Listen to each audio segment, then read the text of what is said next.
ደውላልኝ ሀቢባ ትፈልግሻለች በሰውም ስልክ ቢሆን አገኛታለች ማለት ነው። ትክክል እና በመጀመሪያ በጣም ነው ያዘነው ታሪክሽን ሰምተን። እኔም እናት ነኝ፣ እንደ እናት በጣም ተሰምቶኛል። ለፍተሽ አሳድገሽ በመጨረሻ እንደዚህ ነገር መፈጠሩ በጣም ነው ያዘንኩት። በጣም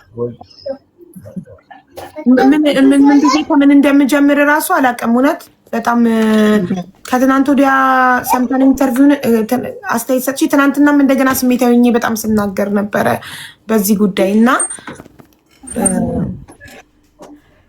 ምን ልበል ጋይስ፣ በእናታችሁ ምን ብዬ እንደምጀምር እራሱ ግራ ገባኝ። እውነት ይከብዳል፣ በጣም ይከብዳል።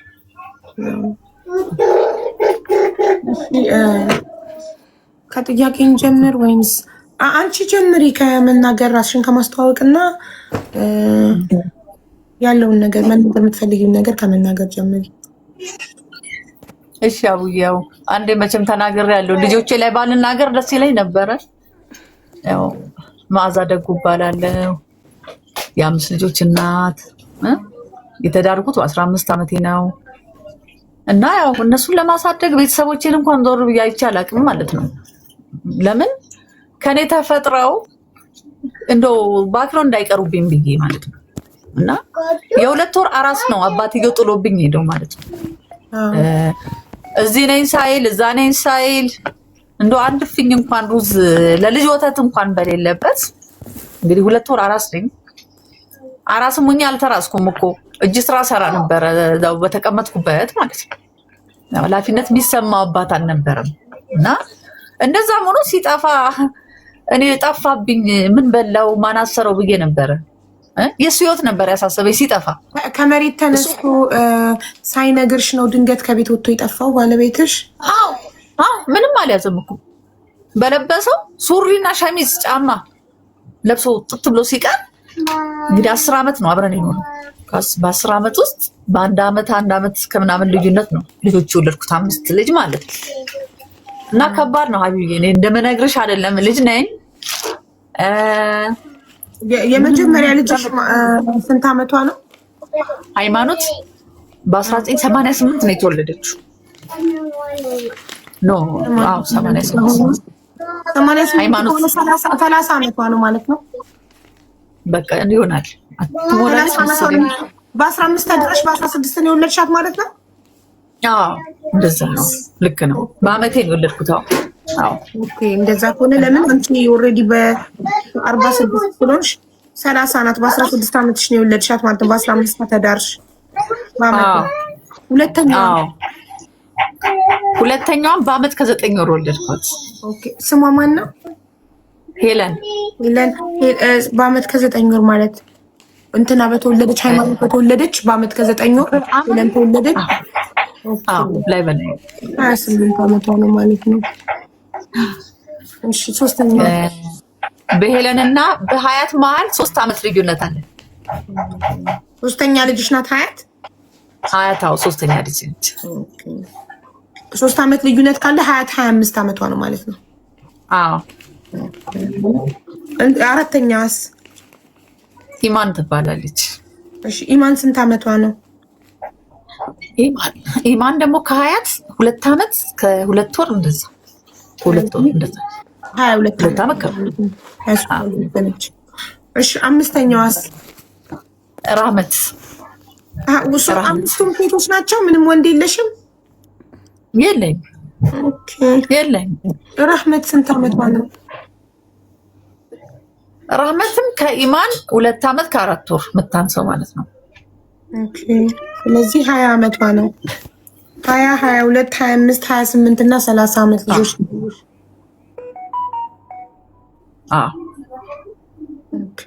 እንዴት ነበረ አስተዳደጋቸው? እዛ ላይ ያው ስለ አስተዳደጋቸው አልተናገርሽም። አንዳንድ ሰዎች ምናልባት አስተዳደጋቸው ይሆናል በጣም አጨማልቃ አሳድጋቸው ይሆናል ዛሬ ላይ ልጆቿ እንደዚህ የሚያደርጉት ምናምን እያሉ ነው። እንዴት ነበር ያሳደግሻቸው?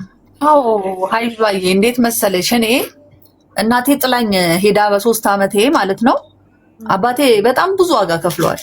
ግን ያው እናትን እማዬ ብሎ ማድረግ ከባድ ነገር ነው። በጣም ሲናፍቀኝ ነው የኖርኩት። ስለ እውነት ነው የምነግርሽ። እና የአባትንም ፍቅር አውቀዋለሁ፣ የእናትንም ደግሞ ስሜቱን አውቀዋለሁ። እናት ማጣት ያው በእንጀራ እናት ከዛም በኋላ ብዙ ነገር አሳልፌያለሁ እና ይራቡብኛል፣ ይጠሙብኛል ብዬ በቃ ያልሆንኩት ነገር የለም ሀቢባ፣ ያልሆንኩት ነገር በቃ እኔ አንድ ሴት ነኝ። አባቴ አንድ ቀን እንኳን ሸሚዝ እንኳን አሳጥቦኝ አያውቅም። እውነቴን ነው። ቱታ ገራጅ ድረስ ሄጄ በዛ እድሜን አስቢ ቱታ ሄጄ ስጡኝ ብዬ ቤት አምጥቼ ሰው ሲተኛ ላይ ሌሊት 9 ሰዓት 8 ሰዓት ከግቢ ውጭ ነው ማድ ቤቱ እንጨት እያነደድኩ እያመላለስ ሰው ሲተኛ ወላሂ አጥባለሁ። አጥቤ አሰጣና ደግሞ ጠዋት ወስጄ አስረክቤ የሚበሉትን ነገር እጄ እመጣለሁ። እጄንም እግሬንም አላይም የሚበሉትን ነገር እንጂ ግን ጥጌዴ ነው ማን ላይ ልምወጣው ሳልፈልጉ ከሆነ ከኛ ተፈጥሯል አይደል? ያ ሁሉ ህመም፣ ያ ሁሉ ቁስለት፣ ያ ሁሉ ሞራል መነካት፣ ሚስት ሆነሽ መናቅ፣ መዋረድ፣ ተጥሎ መሄድ፣ አንቺን እንደ ቆሻሻ ጥሎ እዛ ጋር ደግሞ ለሌላ ሰው በቃ እኔ ስሜቱ ይሄ ያለች ሄድኩ። በጣም ነው ያለቀስኩት። በጣም አለቀስኩ። ያለ ተቆራጭ ልጆች አሳድጌ ውለታ ይሄ ነው ወይ? ቤት ለምኛ ሰርቼ አስገብቼ ምስጋና እንጂ ለዋልኩት ውለታ ይሄ አይደል። አለቀስኩኝ። ልጆቹ ምንም ነገር ፋይል ላይ የሉም ነበር፣ ፋይል ላይ የሉም። ግን ሰዎች እኔ መላቃቸው ገብተውልሻል እዛ። አሁንም አለች የሚገርምሽ ወሳኝ ኩነት ላይ ሙሉ አለም ትባላለች እና እንትን የክትባት ካርዳቸውን ይዘሽ ነው ያለች። አታልቅሽ የኔ እናት፣ ያው እናት ናት የምታስበው። አይዞሽ እኔ አስገባልሻለሁ። እናት መሆንሽን ስለሚገልጽ የህፃኑ እናት ሚል ስላለ የክትባት ካርድ አምጪ ብላኝ ልጆቼ እንዳለ የቤቱ ፋይል ላይ አስገባሁኝ ማለት ነው። አስገባችልኝ። በዚህ አጽናናችኝ። ፍትህ ጽሕፈት ቤት ደግሞ አለ ታምራት የሚባል እሱም አሁን አለ። የሚገርምሽ ከሌላ ቦታ መጥተዋል። እዛው ወሳኝ ኩነት ላይ ልደት ካርድ ቦታ ላይ እየሰራ መጣ። እሱ ምንድን ነው አለኝ። እንዲሆንኩኝ እንዴ ሚስት እያለች እውነት እንትኑን የቤተሰብ ማህደር ሲከፍተው ሚስት ይላል። አቶ ክፍለ ባለቤት ይላል። ወይዘሮ ማዛ ሚስት ይላል። ይሄ ባለበት የአይምሮ በሽተኛ አይደለሽ፣ ፓራላይዝ አይደለሽ፣ አቅም አላቃተሽ፣ እንዴት አንቺ እያለሽ ለሱ ይሰጣል? አገደው ማለት ነው። ምንም ነገር ማንም ሰው በዚህ ቤት እንዳይጠቀም አገደው። በመሀል ያው አመራር ተቀይሮ ሄደ የለም ተቀይሮ ሄደ ማለት ነው። እንትና ማን ነው ታምራት የሚባለው ተቀይሮ ሄደ ማለት ነው። አሁን በዚህ ሂደትም ላይ እያለን የምነግርሽ አሁን ቢላሉል ሀበሺ ልጄን ሃይሚን ማለት ነው ወደ ሳውዲ አረቢያ ሙሉ ወጪዋን አውጥቶ ነው የላኳት ማለት ነው። በጣም ያው ስልሽ ብቻሽን ስታሳድጊ ልጆች በጣም አስቸጋሪ ይሆናሉ። ትንሽ ከኔ ጋር እኔም ያው ልጅነት አለ እዛ ጋር ከእናት ጋርም ስላላደግኩኝ ያው እንዳትወጡ ላለሁኝ እንደዚህ አታድርጎ ላለሁ ትቆጫለሽ እና ስትሆኚ ብዙ ነገር በቃ እሷም ትወጣለች። አምሽታ ትመጣብኝ ነበረ። መታት ነበር እናት አይደለው ቆነጥጣት ነበረ። በመሀል ላይ ቢላሉል ሀበሺ ፕሮሰስ እንትን አለላት። ሳውዲ አረቢያ ሄደች። ሳውዲ አረቢያ ሄዳ ስትመጣ የመጀመሪያ ልጅ ልመጣ አንድ ወር ቀረኝ ስትለው እሷ ናት ሄደች ሳውዲ። እሺ አዎ ሀቢባ አሁን እየሰማች ስለሆነ ነው። አሁን እየሰማች ስለሆነ ደስ ስለሚለኝ ነው እንዲህ አይነት በጣም የሚገርምሽ ሄዳ ስትመጣ ምን እንዳደረገችኝ ታውቂያለሽ? አባትየው ደውሎ ልክ እሷ መምጣቷን ሲያቅ ቶሎ ብሎ መጣ ካለበት። ለምን የዛኔ ሶፋ ገዛች፣ ፍሪጅ ገዛች፣ ልብስ ጭና መጣች ለእህቶቿ ለልጆቿ። ለምን ትላንትና ወላሂ አንድ ጫማ በአመት አይቀይሩም ነበረ። ስንት ዓመት መጣች? አለም አሳየች። ደስ ሃይማኖት መቼ ነው ሄደችው? ወደ 3 ዓመት። ኦኬ ማለት በስንት ዓመቷ ሄዳ ነው? የዛኔ ልክ 18 እንደሞላት። ኦኬ በ18 ዓመቷ ሄደች። ከዛ 3 ዓመት ቆይታ መጣች። ኦኬ እሺ መጣች። ልክ እሷ ስትመጣች ሲባል ደግሞ ቀጥ ብሎልሽ መጣ እዞልሽ እንዲህ ቅርታ ምናምን ሊል መሰለሽ እንዴ? ደረቱን ነፍቶ ቢላል ሀበሺ የሰራውን ቤት እኔና ልጄ ነን የሰራ ነው ብሎ፣ እውነቴን ነው የምነግርሽ፣ እኔና ልጄ ነን የሰራ ነው ብሎ ዘልዬ ካልገባ አትገባም። እኔ ደግሞ የዛኔ ግንባር ፈጠረች ሃይማኖት ከአባቷ ጋር እናትሽ አፈርት ብላ ቤቱንም አብሬሽ ነው የማቃጥለው። እሱ ከወጣ አንቺ ማትኖሪ። በጣም የሚገርምሽ ጸብ ተነሳ ማለት ይሄን የምትለው እሷ ናት። አዎ ሃይማኖት ለአባቱ አግዝ። አባታችን እኮ ሁላችንም እንወዳለን። ያው ሳለቅስ አላየሽኝም? አባቴ ብቻውን ስላሳደገ ቡና ከጅማ እኮ ቡና ተሸክሞ ባሏ ጥሏት ሄደ ብሎ እኔን ያሳደገ ሳንሰው እሱ ጥሎ ሄደውን ክፍለ ጥሎ ሄደውን ልጆች እኮ እየላከልኝ አባቴ ብሩን እኮ ይልክልኛል። ቡና ሽጦ የክፍለ ሀገር ቤተሰብ በምን አይነት ችግር እንደሚያሳልፍ ታውቂያለሽ? እንዲሆነውን አባቴን አንድ ቀን መድኃኒት ሳልገዛለት ነው ሀቢባ የሞተው ማለት ነው። እስካሁን ይሰማኛል። እኔ ጋሼ እኮ ነው የምተው አባቴን እኮ ጋሽ ነው የምለው። በእውነት ጋሽን ማጣሁት አንድ ቀን ሳልደርስላት አሁን አግልለውኝ እነሱ ግንባር ገጥመው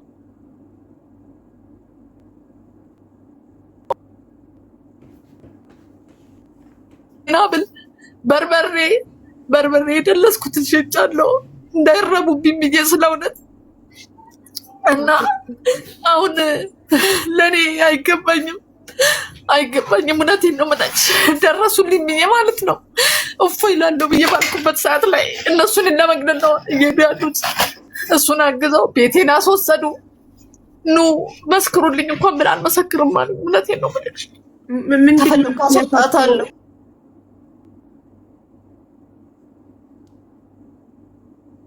ምንድነው ምክንያታቸው? እነሱ ጀስት አባታቸው ቤት እንዲገባ ብቻ ስለፈለጉ ነው ይህንን ያደረጉት? አዎ ሀቢባዬ እኔ ረድቻታለሁ ሚል ነገር ካለ ይኸው አሁን ዛሬ ሚዲያ ጠርተው ነበረ እዛ እንዲቀርብ ማለት ነው። እኔ ፊት ለፊት ላይ እንደዚህ እፈልጋለሁ። ገብቶሻል? እውነታ እየሰጠዋት ነበረ። ውሸታም ናት። ይኸው እንዲህ በልና እስኪ በአካውንት አንድ ቀን ለእኔ የላከበትን ብር ይስጤና ያሳይ። እውነቴን ነው የምነግርሽ። ያም ይሰማኛል። ግን እኔ አባቴን ስለምወድ ማለት ነው ቢያንስ የሁሉ እንኳን አመት ቆይቶ ሲመጣ ይቅርታ ቢለኝ ሙሽ ይገባ ነበር ማለት ነው።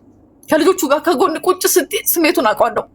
እኔ ከአባቴ ጋር ስቀመጥ ማለት ነው ሊረዱኝ አልቻሉም። ሀቢባ እውነቴን ነው። አሁን ማታ ከሴተኛ አዳሪዎች ጋር ነው የማመሸው። እመዘግባለሁ። በቃ ቀን አታገኛቸው።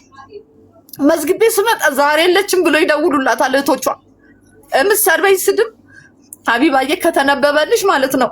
ይኸውልሽ አሁን ስልኬ እዚህ ጋር አለ። ይኸውልሽ እዚህ ላይ የላከችልኝ ከተነበበልኝ ያሳይሻለሁ። ሶስተኛዋ ልጄን ያስተማራት ማን እንደሆነ ታውቂያለሽ? ማዕዶት የሚባል ድርጅት አለ። ሮዛ አሁን ላይቭ የገቡ ሰዎች ሊያውቋት ይችላሉ። ሮዚ የአንድ አመት ፕሮሚስ ገብታ ቶም ጣይቱ ሆቴል ውስጥ ያለው ይሄ ፎቶ ካሜራማን ምናምን ስትማር በየወሩ እየከፈለች አስተማረቻት ማለት ነው። ስትመረቅ እኔ ለሲኦስ ያስቀመጥኩትን ብር ለቀሚስ ይሆንሻል ብዬ በኢቲም እና ሄዳ ነው አውጣ ልብሷን የገዛችበት። ኢማንም ብትሆን ስታለቅስ እንቺ የጎደደሽን ጫማሽን እንቺ ብዬ 9,000 ብር ማለት ከኔ ከደሃ እናት ለኔ ብዙ ነው። 9 ሚሊዮን ነው ታውቂያለሽ። ሰጥቼ አሁን ቁጭ አልኩኝ። ጓደኞቼ አሁን ነርሲንግ ተምረው በየጤና ጣቢያው ሲሰሩ እኔ እንደ ቆሸሸ ሴት ተጥዬ ሀቢባ በረመዳን ማለት ነው። በረመዳን ወላሂ እኔ ቡና እንኳን ለእናቴ አትልም ታውቂያለሽ። ለእህቶቿ ነው የምትሰጠው። ቁጭ የእጅጃቸውን ነው የማየው። ወላሂ ላዚም ማላፈጥር ጊዜ አለ፣ ሶር ማልበላ ጊዜ አለ። አይዞሽኝ እኔ ዳ ይጣላል እንዴ? እኔ እናቴ አይደለችም ብሎ ያሰርዙኝ ሀቢባ። እኔ ግን አድማ በጣም ያሳዝናል። ልጆችሽን ማሳጣት ሃይማኖት ከአባቷ ጋር አድማ ነው እኔን እንዲህ የምታደርገኝ። እንደዛን ማስበላችብኝ። አሁን ፎቶቸው ሲለጠፍ በጣም ደነገጥኩኝ። እውነቴን ነው የምነግርሽ። ሁሉም ተቀባብሎ ሲለጥፋቸው እኔ በጣም ነው የተሰማኝ። ለምን 9 ወር የተሸከምሽ ልጅ ማንም እንዲህ ሲያደርግብሽ? እሷ ትዝናናለች እንደፈለገች ይሁን፣ ግን እናት ትጣላለች ወይ? እናት ትጣላለች። እኔ ከዚህ በላይ እኔ ምንም ማለት አልችልም። አይዞሽ፣ ውሃ ጠጪ፣ ተረጋጊ ትንሽ። እስከዛ አስፋትናገር አንቺ እስክትረጋጊ ነው። አይዞሽ፣ ያንቺን ዕዳ ነው ትለኛለች። ያንቺን ዕዳ ነው። እሺ ውሃ ጠጪ ፕሊዝ እባክሽ። አንቺ ውሃ ስትጠጪ የጻፍኩትን ወረቀት ህይወት ታሳይሽ። አምጪ ወረቀቱን አምጪ። ይኸውልሽ ሀቢባዬ፣ ይኸውልሽ በሜሴጅ በስልኬ ማለት ነው ከተነበበልሽ አወጣልሻለሁ። ይኸውልሽ ፕሮግራም ነበረ ፕሮግራም ነበር ሀቢባዬ። ፀጉሬ ይኸውልሽ እንዳለ ተነቅሏል የለም ማለት ነው። እና ወረዳው ላይ ሴት ማህበር ሰብሳቢ ሆኜ ለ2 ዓመት ሰርቻለሁ ማለት ነው። ስሰራ መድረክ እመራለሁ። እኔ እኮ የሚደግፈኝ አጥቼ ነው እኮ እኔ ሲሄድ እኮ እየጎተቱ ነው የሚጥሉኝ ማለት ነው ከዓላማዬ ማለት ነው እንጂ ከዚህ ማለት የሚሄድ ለሌላም ልጆች ተርፋለሁ። ምን ሰው ነኝ ገባሽ? የሙት ልጆችን ሰበስባለሁ፣ ከድሃ ጋር አገናኛለሁ፣ ክርስቲያኖችን ቃሉ፣ ኦርቶዶክሶችን፣ ሙስሊሙ ከሁሉም ጋር ምግባባ ሰው ነኝ ማለት ነው። እና አጠፋችብኝ ባላ ሂውማኒር አረኩ ሀቢባ ሂውማኒር አረኩኝ። ድሬ ሻርብ ለመልበስ ይሰጠኛል ሰው ነው የሚያለብሰኝ። በብሬ እኔ አልገዛም። የሚያውቁኝ ሰዎች የሆነ ነገርም በቃ አምቶ ድሬ ይሰጡኛል። ሀደሮችም ምናምን ስለብስ ሀያታይና ይደውሉላታል ለሷ ለሃይማኖት ማለት ነው። ለመጀመሪያ ልጅ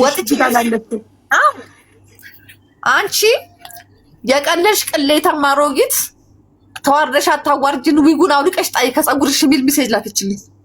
ስብሰባ እየመራው ሀቢባዬ እኔ እሷን ስለወለድኩኝ ውርደታ ምናት አይደለሁም። የሚነበብልሽ ከሆነ ያው ይነበብልሻል። አይነበብልኝም፣ በውስጥ ትልኪልኛለሽ።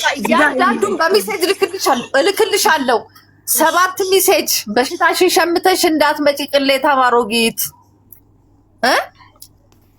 ምን ትለኛለች መሰለሽ? አንደኛሽን አግብተሽ ብትቀመጪ ጥሩ ነው። በየሱሪው መገኘትሽ ሳያስ ማይም እኮ ነሽ አንቺ ዘገምተኛ። ዊጉን አውልቂና ጣይ። በአንድ ቀን 7 ሜሴጅ ላከችልኝ ሀቢባ። ወንድሜ በሽተኛ ነው፣ የልብ ታማሚ ወንድም አለኝ። እኔ ብቻ ነኝ ለሱ ያለሁት ማለት ነው። ወንድሞቼ ሞተው አልቀው እኔ እና እሱ ነን የቀረነው ማለት ነው። እና ደብዳቤ የጻፍኩትን አላወቅኩትም ማለት ነው። ወንድሜ ልረዳ አልቻልኩም፣ ደህናውን ብዬ ነው የጻፍኩት ራሴን ላጠፋ ማለት ነው። እና አንደኛ የምትገለኝ ሃይማኖት ናት ማለት ነው፣ ወንድሜም ማለት ነው።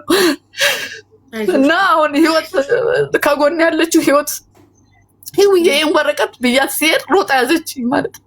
ሮጣ ያዘችኝ በእውነት ለምን ትሞቻለሽ ብላ ተክለ ሃይማኖትን አገናኘችኝ። በቃ ምንም እንደማድረግ ራሱ አላውቅም። በድሬን ያለው እውነቴን ነው። ይሁንልሽ ልጅ እክሽ ማንን ታምኛለሽ? በእውነት እንዲህ የምታጠቢው ልጅ ያ ነው የሚመጣብኝ። የወኩትን ነገር ታስሬያለሁ እኮ ሀቢባ። ተመቱ ብዬ ከጎረምሳ ጋር ተናንቄ አሰር ቤት ከዱርዬ ጋር 3 ቀን ታስሬያለሁ። ዱርዬ ናት። ውጭ ነው የምታመሸው፣ ከወንድ ጋር ነው የምታመሸው ሀቢባ። ከሴተኛ አዳሪዎች ጋር ነው የምሰራው። በጣም የሚያሳዝኑ ሴቶች አሉ። ብሰራ ቆሜ እንኳን ብታይ እኔ እንዲህ አይነት ይገባኛል። እንዲህ አይነት ውስጥም አልገባሁም፣ ግን አማራጭ ባገኝ ልገባ እችል ነበር። እሷ እኩያ እኮ ናት፣ የመጀመሪያ ልጅ ነች። ልትረዳኝ ሲገባ ግሩፕ አደራይታ ከአባቷ ብቻ የለኝ። ያውን ሀቢባ ሁሉም አደሙ። አባትየውም ለእነሱ ነው፣ እሷም ለእነሱ። ለእኔ ግን የሚሰጠኝ ማንም የለም። 4000 ብር ናት የትራንስፖርት የሚከፈለኝ። ከሱም ላይ ለወንድሜ 2000 ብር ልካለሁ። በቃ ቤት ውስጥ አልጋግርም፣ ሰርቼ አልበላም። እውነቴን ነው የምነግርሽ። እህቶቿ ግን በርገር ነው የሚበሉት፣ ቦሌ ነው መገናኛ ነው። ፈታ በሉ ትላለች። በሰከንድ ትልቅ ይሰማኛል ድምጿን እየሰማሁ እና ትንሽ ይከብዳል። እውነቴን ነው የምነግርሽ። እኔ ራሴን ጠላው። አላህ አያኖረኛል አልኩኝ። እውነቴን ነው። እኔ አላህ ባያኖረኝ ይሻለኛል። ለምን ቁጭልሽ በልጅሽ መፈጠም ማለት ነው። በልጅሽ እንደ የለፋሽለት ልጅ አባትም አጣኝ። እኔ ሲያጣኝ በልጆቼ ተበቀለኝ። አየሽ ተበቀለኝ። ዛሬ ሚዲያ ቅረብ ሲባል አልሄድም አለ። እኔ እዛ ነበርኩኝ። ዛሬ ፊት ለፊት እንፋጠጥ እስቲ ከኔ ጋር እናውራ ስል ልጆቼ አትሂድ ብለውኛል። ሃይማኖት ስትደውል ነበር፣ እዛ ቁጭ ብዬ ስትደውል ነበር ለሚዲያው እያስፈራራችሁ። ጠበቃ ቆሜ እከሳለሁ የእህቶቼን ፎቶ አንሳ እያለች ስትከራከር አየሽ። ዛሬም በእኔ ላይ አየሽ ጦርነቱ አላበቃም ማለት ነው። ድሃዋ ላይ እኔ ጉልበት ያልቋል። እውነቴን ነው የምልሽ። ሀዘን ጎድቶኛል። ወንድሞቼ ሞተዋል። እንኳን አባት ያዘናል። ለእኔ እኮ ችግር ይበቃኛል። እኔ አሁንም እንድትተወኝ ነው በእውነት። እኔም አሁንም ትተወኝ ሃይማኖት። እኔ አሁንም ኢትዮጵያ ሕዝብ ይፍረደኝ። እኔ አሁንም ዛሬም ማለት ነው ፎቶ እንጂ እኔ የምሞተው እኔ አላሳዘንኳትም። ፎቶን ያሳዘናል። ስም እኮ ይቀየራል ነገ። ጥሩ ነገር ሰርተሽ ትቀይራለሽ ስም። ሰው ከቦታ አይመለስም። ይቅርታና እናቴ፣ አንቺ የቀረብሽው እግረኛ ሚዲያ ላይ ኢንተርቪው ላይ እኮ የልጆችሽ ፎቶ የለም። የልጆችሽ ፎቶ ያለው ቲክቶክ ላይ ነው የተለጣጠፈው። ቲክቶክ ላይ ነው። ይሄ ደግሞ ማንነቱ አይታወቅም እንጂ አንቺ ኢንተርቪው የተደረግሽበት ሚዲያ ላይ አይደለም የልጆችሽ ፎቶ የተለጠፈው። ቲክቶክ ላይ የማይታወቁ ሰዎች ስለለጠፉት ፎቶ እንዴት ነው አንቺ ልትወቀሽ የምትችይው? ሀቢባዬ ቤት እኮ አላድርም። ማታ እፈራቸዋለሁ እኮ እንዴት እንደሚያረጉኝ ሀቢባ ልጅሽን እንዲልሽ ማውራት ይከብዳል እኮ። ስንት አመት ቻልኩ መሰለሽ? እናታችን ደወለች የልጅሽን ድምፅ እየሰማሽ እቺ ማሚ አለመባል ራሱ እኮ ያማል እኮ። እኔ እኮ ብዙ ነገር እየገደሉኝ እኮ ነው። እኔ በሞት ይሻለኛል በእውነት። የሚሰሩት ስራ እናቴን እኮ አትልም፣ አገናኘኝ አትልም። እንደገና ረመዳን ላይ ደግሞ ማለት ነው እቺ 2 አመት ቆመ። ከዛ በፊት መስጊድ የሚያዩ ሰዎች ይሰጣሉ አስቤዛ። ይዤ ስመጣ ልጆቹ ምናል እንደተበላሹ ምናል እንዳበላሸቻቸው በእኔ እጅ ቢሆን የሚላከው እናት ነኝ እኮ እንደ ኢትዮጵያዊ እናት። እኔም ጤፍ አስፈጭቼ ጋግሬ ሽሮ ሰርቼ ማዕረግ ነው ለነሱ። ፍርፋሪው ተረስቶ ቦሌ ለቦሌ መገናኛ ለመገናኛ ሲበሉ እኮ እኔ ሀቢባ የ50 ብር ቡና ከሱቅ እኮ ነው የምበደረው። እኔ ያልገባኝ ነገር እናቴ ለምን ማለት አንቺ እና ለአመት ብዙ ለፍተሽ አሳድገሽ ለምን ነው ምክንያቱ ብለሽ ታስቢያለሽ? ልጆች እንደዚህ የሆኑበት ሀቢባዬ ትቼ አለይኩም። ለምን እሱን አይወቅሱትም? ትቼ እኮ አለይኩም እኮ አብረን እኮ ነው ያለነው። ለምን ቤቱን አሰራ አንድ የነሱ ጥያቄ ለምን አባታችን 20 አመት ወይም 10 አመት የትም ዞሮ ሲመጣ ለምን ተቀብለሽ ቤት አላስገባሽም ነው ጥያቄያቸው። ይሄ ነው በቃ ሃይማኖት ትልቁ ጥያቄዋ አባቷ እንዲገባ ነው የምትፈልገው። እሱም ጥሎልሽ ሄደ፣ እኛ ሞተንልሽ ልታገቢ ነው ወይ ትለኛለች ሀቢባ። እንዴ ማንም ፈርቼ እንደዛ ሲራቡብኝ በርበሬ አውጥቼ ስሸጥ የ2 ወር ልጅ ሲያልቅብኝ ለምን አላገባም? ባል ትዝ ይላል እንዴ? የራበው ሰው ባል ትዝ ይለዋል እንዴ? አሁን ደግሞ እኔ ወደዛ እንደ ቆሻሻ ውርውራ ማለት ነው ትደውልልኛለች ልጆችን ስቆጣ። እኔ እውነት እኔም ባይተዋር እንዴት እንደሚያደርጉኝ እንደ እናት እኮ ምን የምቆጣው እናት ስለሆንኩኝ።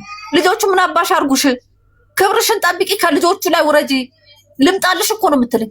ልምጣልሽ እሰራልሻለሁ፣ ገና ለህግ አቆምሻለሁ ትለኛለች። አሁን ልጆቹ እሷን ይዘው ዞር በይ ከዚህ ጋር። በር ስር ነው የምተኛው ሀቢባዬ፣ በር ስር ፍራሽ ላይ ማን ነው የሚተኛው? ሀያት ቆጥ ላይ ወጣ እቃ ላወጣ ቦርድ ልትደበድበኝ ነው የምትነሳው። ኢማም ተደርባ ነው የምትነሳው። 4 ልጆች እዛው ኢትዮጵያ ነው ያሉት። ሀያት ብቻ ናት፣ ሶሪ ሃይማኖት የመጀመሪያ ልጅ ብቻ ናት ከሀገር ውጭ ያለች። ያገባችው ያው ነይ ነው የምትለኝ። ማቲ ነይ ጥለሽላቸው ነይ። ያገባችው የትኛዋ? ሄለን ሁለተኛዋ ማለት ናት ሄለን። አየር ጤና ያለች ያልሽው ነው ኢንተርቪው ላይ አየር ጤና። እሷ ብቻ ናት ያገባችው ከ5ቱ? እሷ ናት ያገባችው። እና የሚገርምሽ አሁን ግን ያው ግሩፕ ውስጥ ከታታለች። አሁን እንደዛ ካባት ልጄ ያመጣሻት እናት አላህ ይሁናት። እናሳድራለን እኮ ቤታለን እዛም እኮ እንዴት አሁን በቀደም ደውላ እንዴት ልጆችን ትካበደች። ቦታ ነግሬሻለሁ፣ ብዙ ቀን እኮ ነግሬሻለሁ። ታየው ምከር። እኔንማ አይሰሙኝም ማለት ለትልቋ ንገራታ። እፈራታለሁ እኮ አይባ ሙልጭ አርጋ እኮ ነው የምትሰድበኝ። ታዋርደኛለች እኮ ማትለኝ ነገር የለም እኮ እናትሽ አፈርት ብላ። አንደኛ እሷ ናት ለልጆች ሁሉ የምታስተምርብኝ። ሃይማኖት እናትሽ አፈርት ብላ እናትሽ ትቃጠል ብላ ስትሰድበኝ ነፃነትን ኢማንም መስደብ ጀመሩ ማለት ነው። እንደ ታላቅ መምከር ትተው ነፃነት ማለት የትኛዋ ናት? ሃይማኖት፣ ሄለን፣ ሀያት፣ ኢማንና ራህመት አለ። ሀያት ነች። 2 ስም ያላት ነፃነትም ሀያትም የሷ ስሞች ናቸው። ኦኬ እንትን አይ ቲንክ ባለቤትሽ ሌላ እምነት፣ አንቺ ሙስሊም ስለሆናችሁ መሰለኛል ሚክስ የሆኑት።